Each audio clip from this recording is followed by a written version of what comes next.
ഇടുക്കി പീരുമേട്ടിലെ പല തേയിലത്തോട്ടങ്ങളും കടുത്ത പ്രതിസന്ധിയിലാണ്. തൊഴിലാളികൾക്ക് മാസങ്ങളായി ശമ്പളമില്ല. ഇടിഞ്ഞു വീഴാറായ ലയങ്ങളിലാണ് താമസവും. എന്നാൽ ഇതിൽ നിന്നെല്ലാം വ്യത്യസ്തമായി തൊഴിലാളികൾക്ക് കൃത്യമായി ശമ്പളം നൽകുകയും അടിസ്ഥാന സൗകര്യം ഉറപ്പാക്കുകയും ചെയ്യുന്ന ഒരു തോട്ടമുണ്ട്. Pampanar Chidambaram NR estate. ഇവിടെ തൊഴിലാളികൾ സംതൃപ്തരാണ്. പീരുമേട്ടിൽ തേയിലത്തോട്ടം പ്രതിസന്ധി തുടങ്ങിയിട്ട് കാൽ നൂറ്റാണ്ടായി. നിരവധി തോട്ടങ്ങൾ അടഞ്ഞു കിടക്കുന്നു.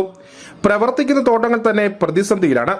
തൊഴിലാളികൾക്ക് മാസങ്ങളായി ശമ്പളമോ മറ്റ് ആനുകൂല്യങ്ങളോ ഇല്ല. ഇടിഞ്ഞു വീഴാറായ ലയങ്ങളിലാണ് തൊഴിലാളികളുടെ താമസം. എന്നാൽ ഇതിൽ നിന്നെല്ലാം വ്യത്യസ്തമാണ് പാമ്പനാർ ചിദംബരം NR എസ്റ്റേറ്റ്.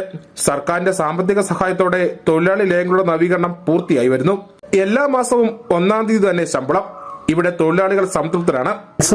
പണ്ടത്തെ പോലെയൊക്കെ ഞങ്ങൾ തൊഴിലാളികളെല്ലാം പണി ചെയ്തിട്ട് വരുമ്പോൾ ഈ ചോറിന് വീട്ടിലൊക്കെ കിടക്കുന്നത്, അടുക്കള മൊത്തം ചോറുമായിരുന്നു. തൊഴിലാളികൾക്ക് ഭയങ്കര ബുദ്ധിമുട്ടായിരുന്നു. ഇപ്പോൾ ഈ പുതിയതായിട്ട് മേടിച്ച NR കമ്പനി എന്ന് പറഞ്ഞാൽ ഈരോടുകാരാണ് മേടിച്ചിരിക്കുന്നത്. ഇപ്പോൾ അവർ വന്നപ്പം തൊഴിലാളികൾക്ക് കൃത്യമായിട്ട് ശമ്പളം കൊടുക്കുന്നുണ്ട്. ലൈൻസ് പണിയെല്ലാം കൃത്യമായിട്ട് ചെയ്ത് തന്നിട്ടുണ്ട്. അത് തൊഴിലാളികൾക്ക് ഭയങ്കര സന്തോഷമാണ്. ആധുനിക രീതിയിലുള്ള ഫാക്ടറിയുടെ നിർമ്മാണം അവസാന ഘട്ടത്തിലാണ്. സർക്കാരുമായി കരാറിൽ ഏർപ്പെട്ട തോട്ടം മാനേജ്മെന്റുകൾക്ക് ലയങ്ങളുടെ നവീകരണ ചെലവിന്റെ 30% സർക്കാർ സാമ്പത്തിക സഹായം നൽകും.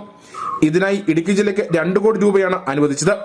പീരുമേട് തേയിലത്തോട്ടം മേഖല പ്രതിസന്ധി നിന്ന് കരകയറുന്നതിന്റെ ശുഭസൂചനകളാണ് ചിദംബരം NR എസ്റ്റേറ്റ് നൽകുന്നത്. Nijil K. Mathew, Idukki vision news, Peermade.